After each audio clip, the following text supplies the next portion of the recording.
Hello, guys. Welcome back to Time Under Tension. This is episode 7, Out of the Box.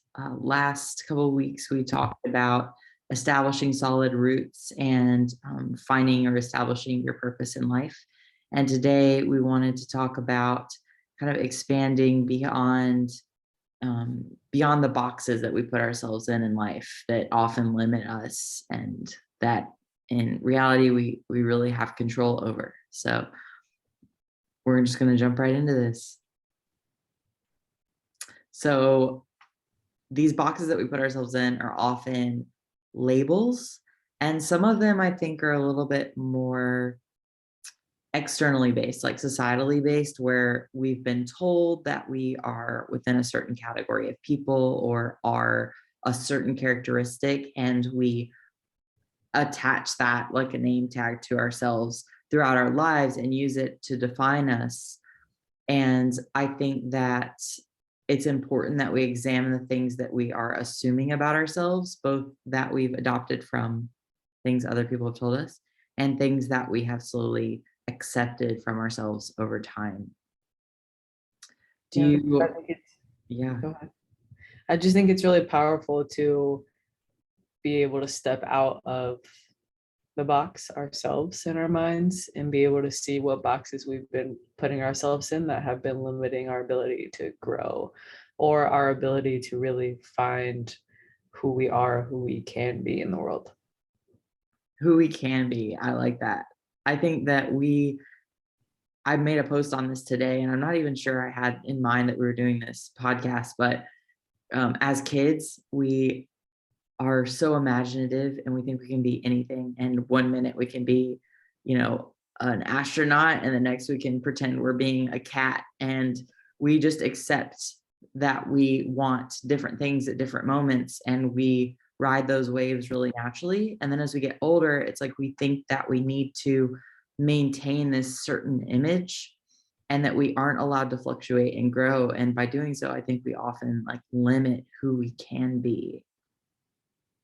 Yeah, it's really interesting that we start to accept these labels that other people have told us or that we put on ourselves as the ultimate truth, and that those things can't be shifted, or we have to then turn our life in a way that's going to only make that box the thing that we can fit in forever. And I think to a degree it makes sense, right? Like we come into this world as a blank slate, and we gather more and more information over time. And then certain things happen, certain situations happen in our lives, or we witness certain events, and we take away information from each event, and we extrapolate what we learn and apply it to other situations that we, for some reason, deem as similar. So say we are a kid in school and we take a math test and we fail it, and someone along the way tells us we're bad at math, then every time we go into a classroom that requires math, we have this preconceived notion of how we're going to be able to handle that. And we have accepted these limitations because we've applied a lesson that we may have learned, even if it was maybe not the lesson we were supposed to take away from that situation. And we're applying it to this new situation, and thereby limiting what we're even able to learn from it, because we've already decided how we're going to interact within the situation or how we're going to output within the situation. Yeah, I think that is such a great example. And I just wanted to piggyback off your initial statement that it does make sense that we do this. I think it's also very much that it shouldn't be this shame-based experience when we start to take ourselves out of these boxes and really see the boxes that we've been putting ourselves in, because our childhood experiences or what we were told by somebody of authority or somebody we looked up to, things like that, when we're coming into our own, really just learning things about ourselves, we can't have this expectation later on in life that we should have known that this particular thing that someone said to us isn't the ultimate truth or isn't true. It's giving ourselves a lot of grace in this particular space in our lives now to know that whatever we were told before, we don't need to place blame on anybody or place blame on ourselves. It's just about becoming a lot more self-aware of where you may be limiting yourself because of a box that became a truth.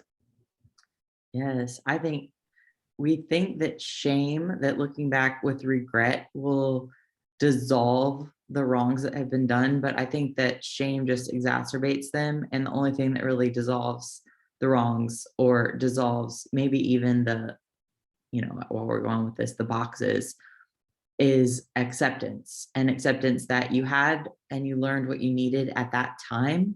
And now you know more. And so you can expand your knowledge, even your knowledge of a situation that you may have interpreted one way years ago. You now have an expanded mind with which you can look back on that same situation and gather new information from it and potentially even change your perspective on it, which I think is really important, that we accept that we are allowed to change our mind, that we are allowed to think something differently than we used to think. So good. So there's a concept that I talked about in counseling a little bit, and it's something I've been thinking about a lot, called dialectical thinking.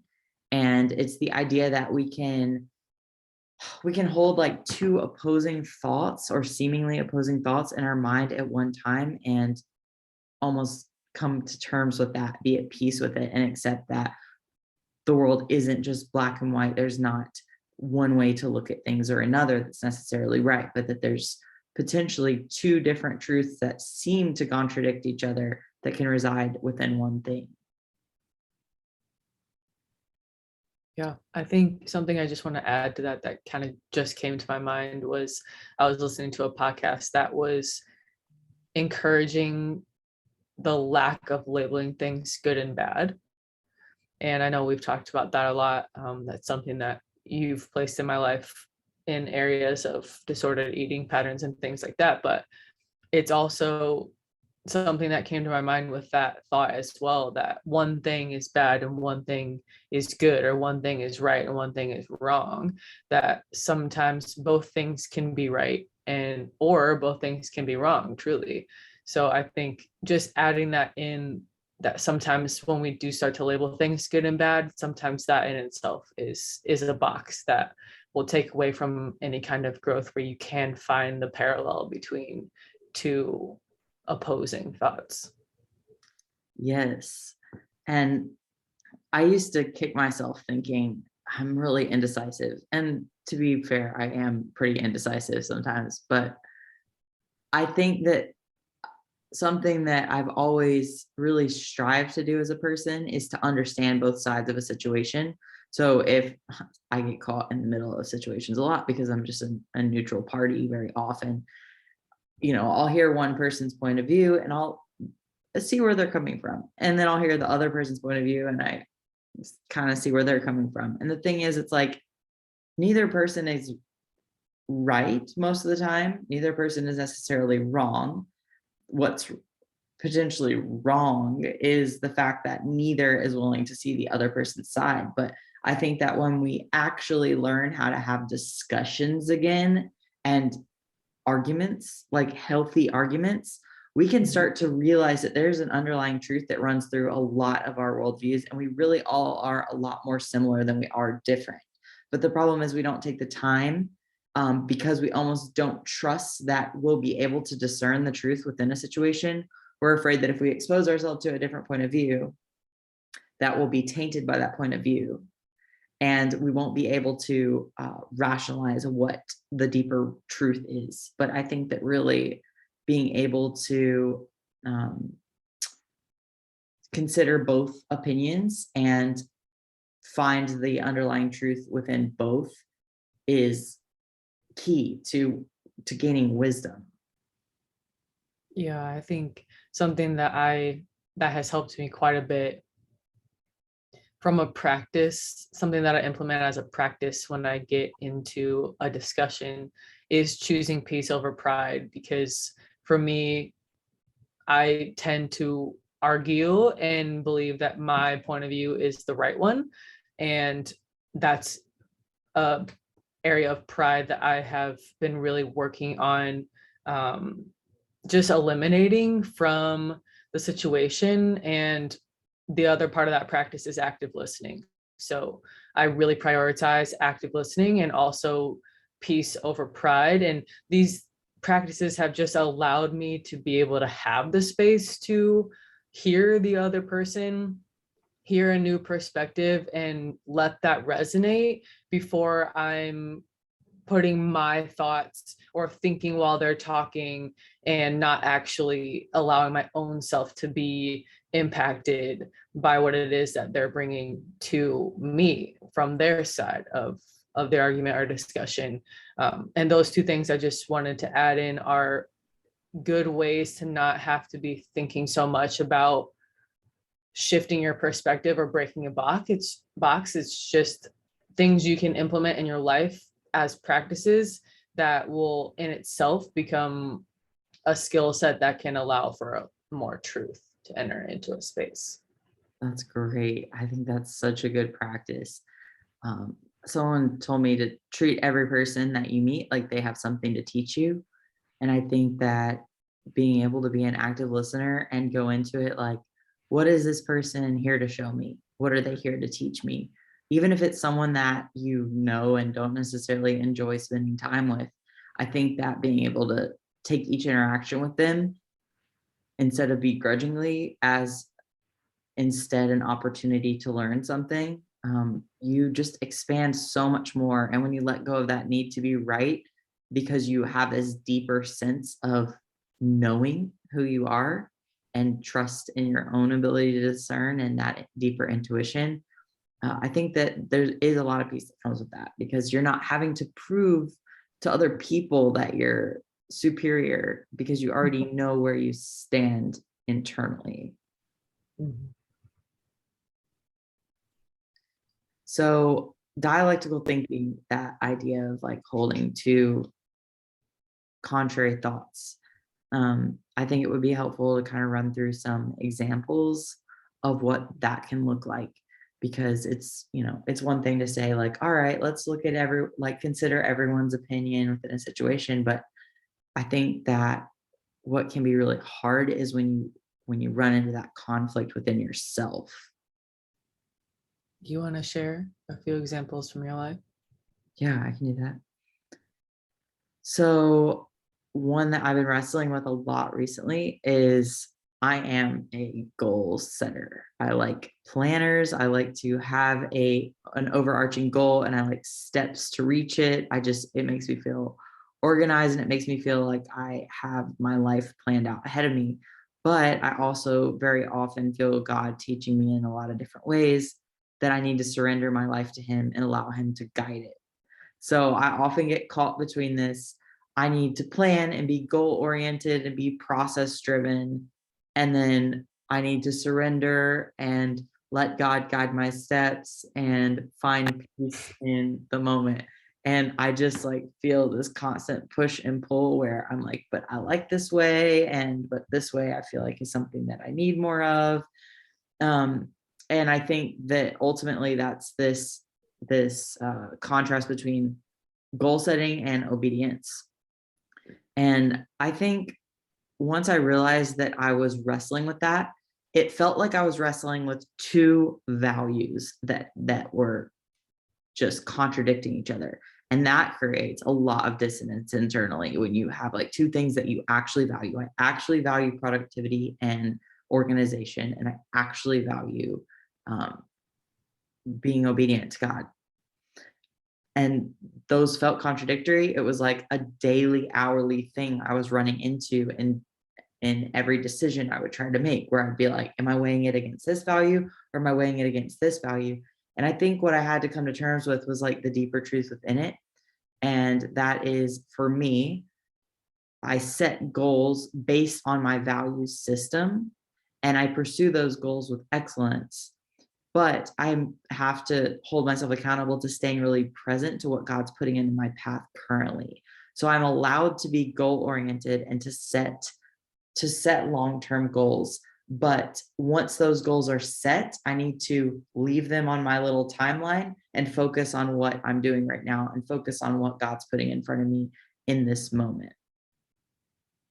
I kind of want to just add, when I was hearing you speak about this, I thought about how we're just so different in this area. But the same struggle is still true. This is still something that I struggle with as well. But for me, it's goal setting isn't necessarily a value of mine. It was something that I felt didn't make sense if I was going to believe that God was guiding all of my steps. So for me, the struggle was almost the other way. I was stuck in this, well, I'm not really sure how to even go about doing things sometimes, because I just want God's going to be guiding my steps and I want to obey, but I never had a direction. So goal setting I struggled because I wanted to be setting goals, but I didn't want to be setting goals that weren't in alignment with what God had in mind for me. So I was stuck in this place where I was kind of just flowing along, and it was causing a little bit of disruption in if I felt purposeful or not, because I didn't necessarily have a direction, but I was trusting God, but I was really confused. And it was just this really hard place to kind of be until I was able to accept that both are true, that I can set the direction. And I heard the scripture that goes along with that pretty much, within a week of kind of coming through the idea that two things can exist at one time, which to me was God speaking that this was something that is super beneficial, just for all people to hear, whether they struggle with wanting to be extremely productive and having goals set, to a T, or if you're feeling like you're not setting any goals because you don't know really where you're at. It's that when we set the direction of where we want to go, because our work is important, there's a reason we're doing the thing we're doing that is in alignment with his purpose, but understanding that God's going to guide our steps to there. And as long as we're not putting that goal in a box, like that has to be the thing that we do, the thing that we reach, and allow for God to intersect in that space and really shift to match his plan along the way, then both can exist at the same time. And that was extremely helpful for me. Just wanted to throw mine in there because we're total opposites in that area. So I think it would just be beneficial for people listening to hear both sides of that.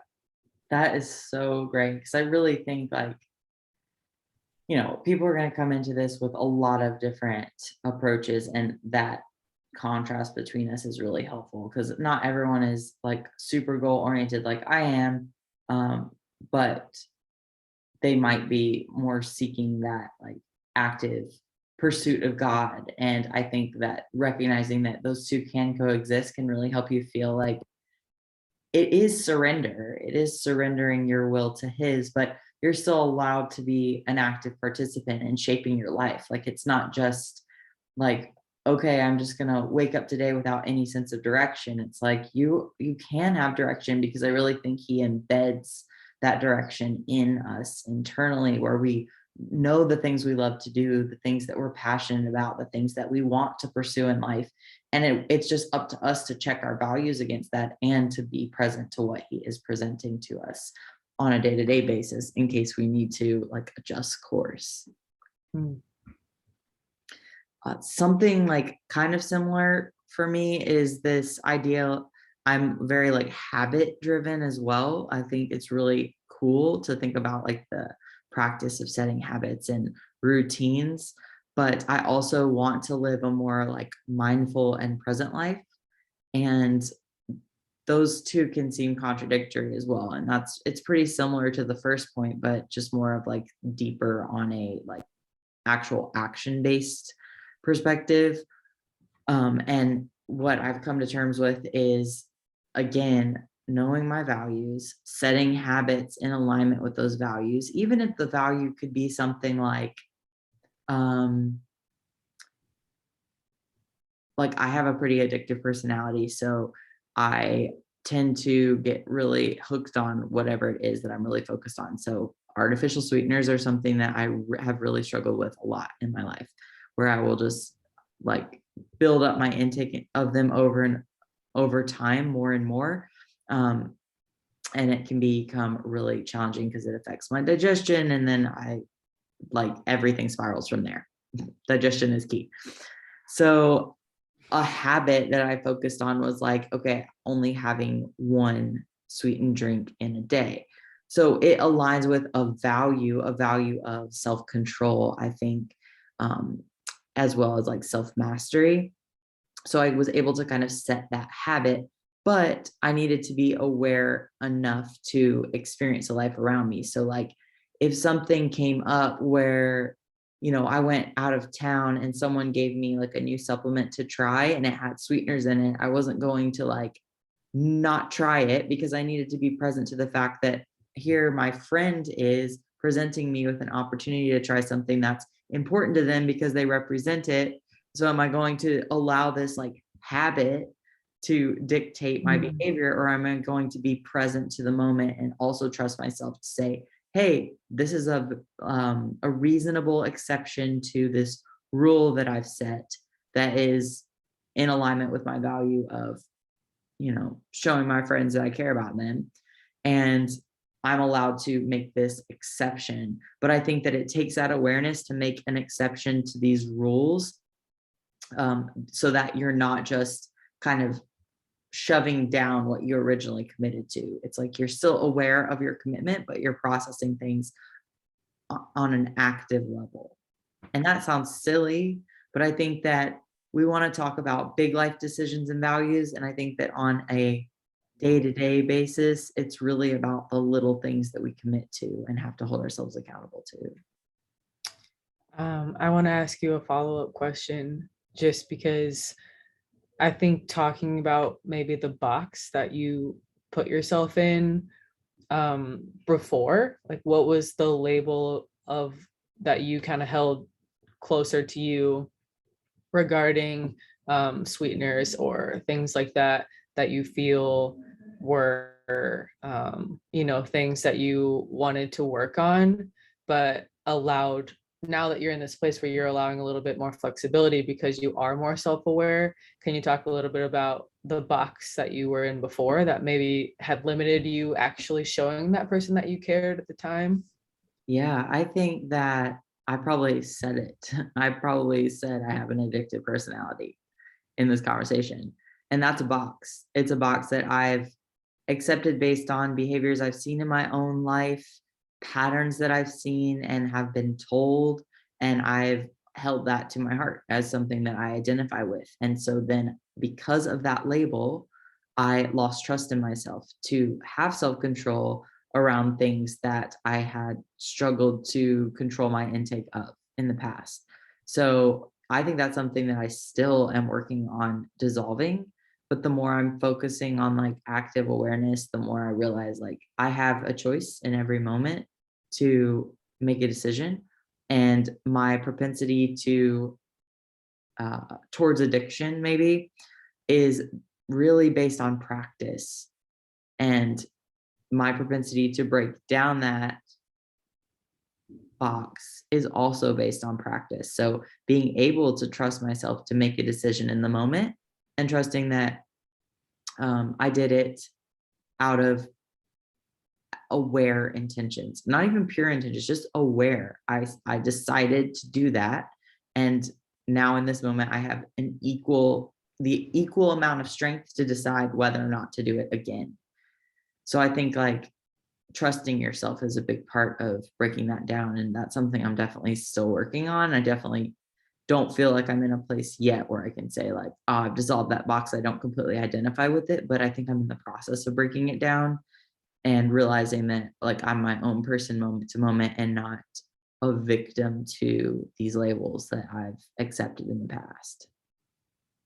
Yeah, I just think that's an area that I've seen so much growth in you, in that you're not, when you do make the decision to choose a value, like caring about somebody, your example of trying a supplement, not then feeling shameful or, oh, I always do this, I always fall back into it and not be able to stick with it. It's like, no, you have one a day. That's this habit that you've added.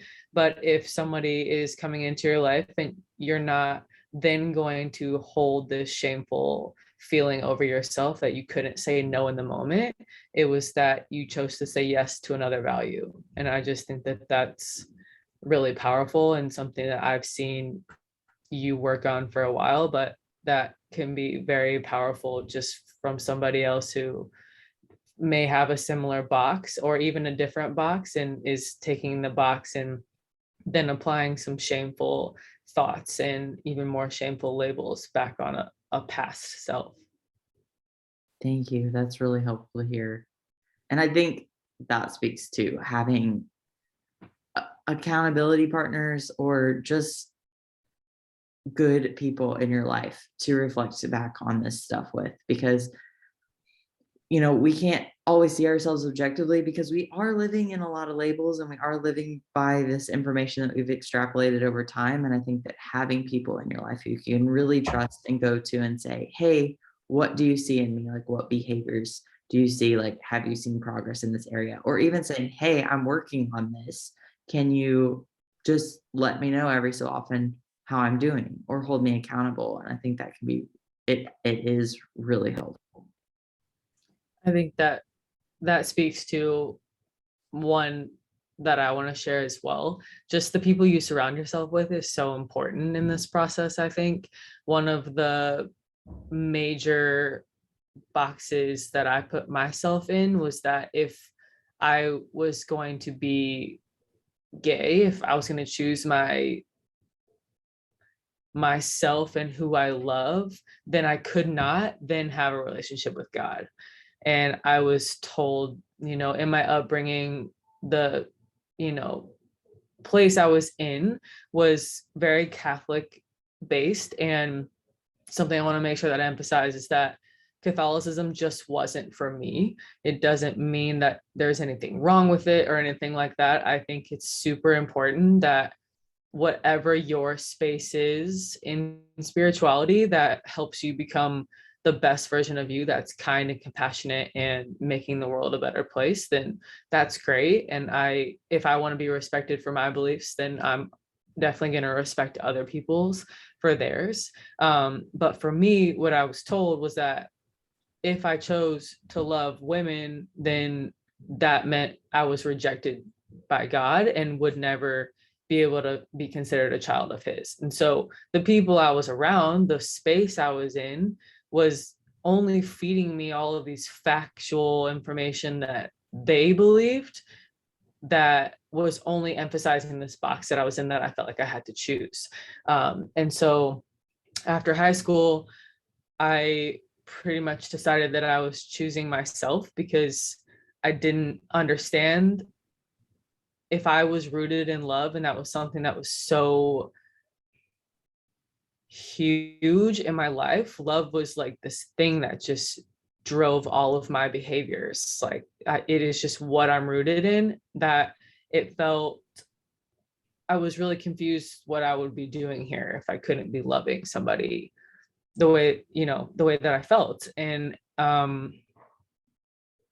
that then led to 4-ish years or so without any kind of spiritual connection.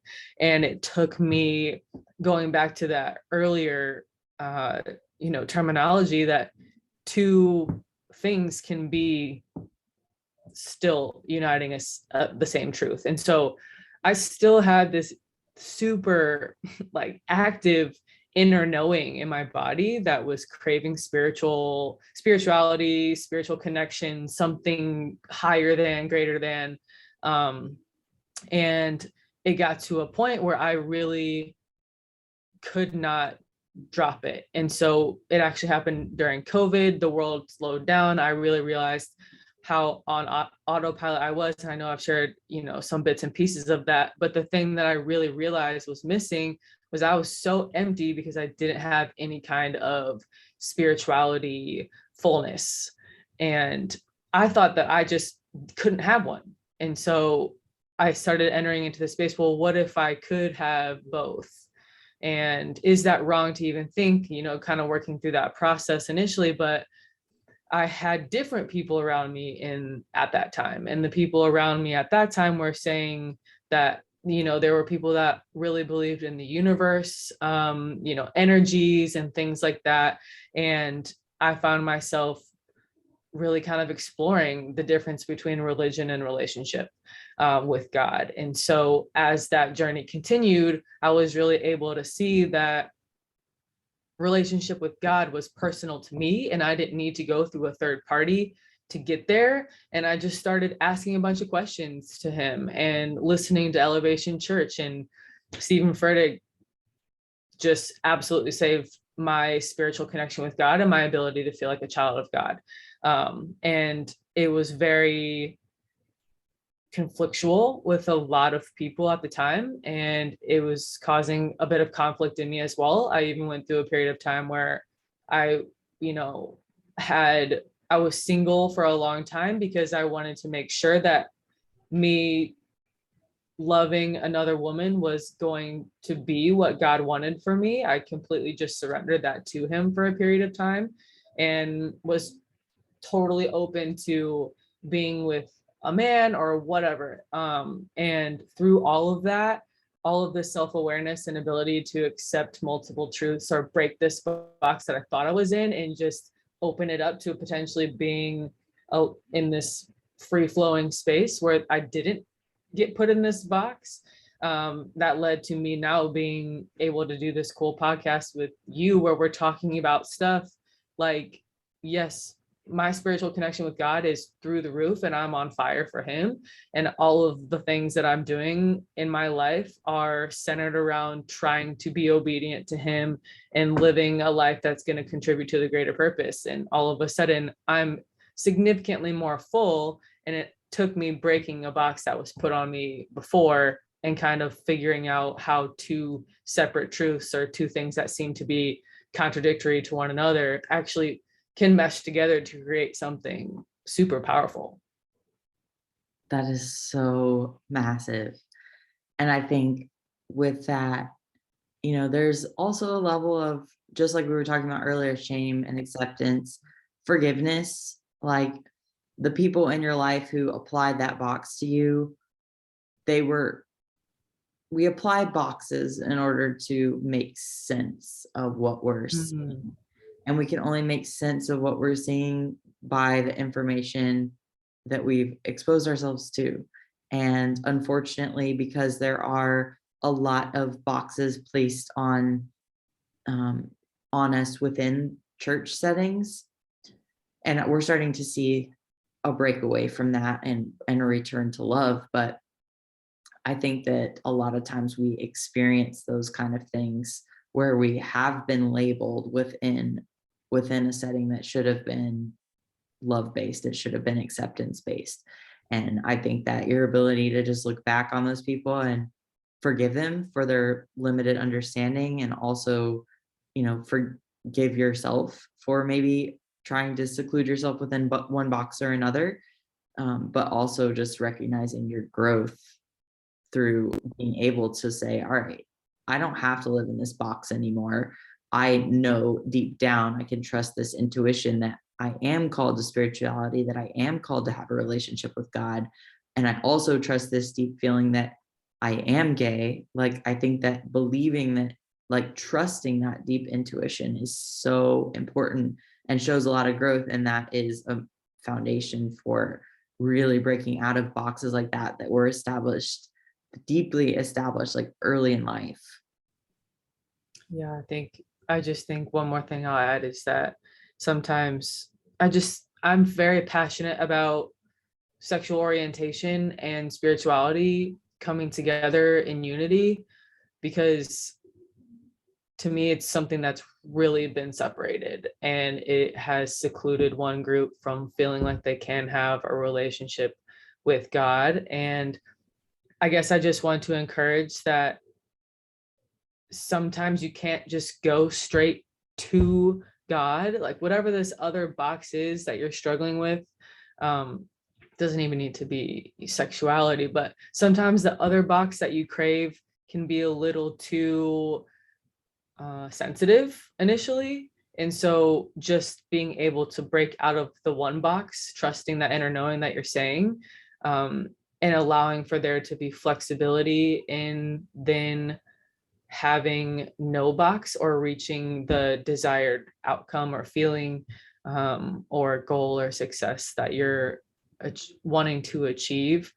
For me, it took a while for me to get to back to relationship with God. It started with nature and meditation and connecting with the universe first, before I was then able to allow God to enter back into the space after the past trauma. So I just think this isn't just this easy thing that, regardless of your box, addiction, sexual orientation, whatever the box is, it doesn't just happen overnight. So giving yourself grace and being able to practice just taking yourself out of the initial box that you don't want to be in anymore, because it's leading to this life of, you know, emptiness and negative thoughts and low self-esteem. That's okay that you're not getting to somewhere else that you want to be right away. It's allowing yourself to just kind of be more of a free-flowing person and not having to completely identify with these false truths. That's great. I think that everyone's process is going to look a little bit different with this, but it all starts with that awareness and just an honesty with yourself as to the labels that you have accepted and the limitations that you're then applying to yourself. And I think when you look at your fears and your hesitations or resistance in life, that's a good step towards identifying where these boxes lie. Like when you look at what you're afraid of, or what you feel like you're held back in life, a lot of times those are like the entry points for identifying boxes. Mm-hmm. So, I think we can kind of wrap it up, but I think that it's important to note that the boxes that we have, the labels that we have in life, are a combination. They're things that we've accepted from other people. They're things that we've accepted for ourselves. And ultimately, we live in a world that we created in our minds. But as frustrating as that can be for those of us who feel like we're living in a negative environment, it's also empowering because we do have the power and we have the resources around us, including other people, to start to break down those boxes, start to break out of those labels and start to allow ourselves to expand and grow and finally trust that we can be this and this. We can be a walking contradiction in a way, and we can allow ourselves to change over time without compromising the fluidity of who we are as a person. That's so good. So good. I really want you to read that quote that we talked about earlier, because I think that quote really will just wrap it up nicely, and I think will just illuminate the points that we're trying to make. So there's a quote by, we don't know who. It says, "It is the mark of an educated mind to be able to entertain a thought without accepting it." So I think being able to hold a thought in your mind without accepting it as truth is a massive step in gaining wisdom. It's like we said earlier, being able to look at two different sides of a story and consider them without necessarily accepting either one right off the bat, but taking the time to find the deeper truth within it. And I think that if we don't take the time to do that, to reconcile opposing thoughts, if we are just immediately uncomfortable when we run into that internal conflict, we will push it to the side and we'll try to protect ourselves and our worldviews by isolating ourselves from people who have opposing views and by avoiding the deep work that we need to really reflect on what we believe and dig down deeper to the core of who we are. Yeah, I think that in itself points to seeing our thoughts before we accept our thoughts to be true. And I think that is the first step in really seeing the boxes, like you talked about earlier, seeing the boxes that we put ourselves in, but also this empowering ability to really see the patterns in our mind that might be limiting us, and taking those and being able to change them and replace them with a new truth if we feel like there's something else that's more in alignment with who we are than the thought that's coming up. That's great. On a practical note, challenge for this week. I want to challenge you that if you find yourself engaging in a behavior or habit that you feel like is not serving you or frustrates you, I want you to stop and write down the belief that's driving that habit. I think that identifying your fears, taking time to actually write this stuff out, and really identifying the beliefs internally that are driving your behaviors is massive in creating this awareness around your boxes, your labels, and beginning to dispel some of the myths that you've accepted as identifiers in your life. I'm going to do that. All right, we'll come back with it. So next time we will go over some of the ones that we've recognized for ourselves, as well as our next topic, which will be presented soon. Thank you guys for listening, watching. Please like, subscribe, comment. We will have our next video up next week, and really appreciate you guys always.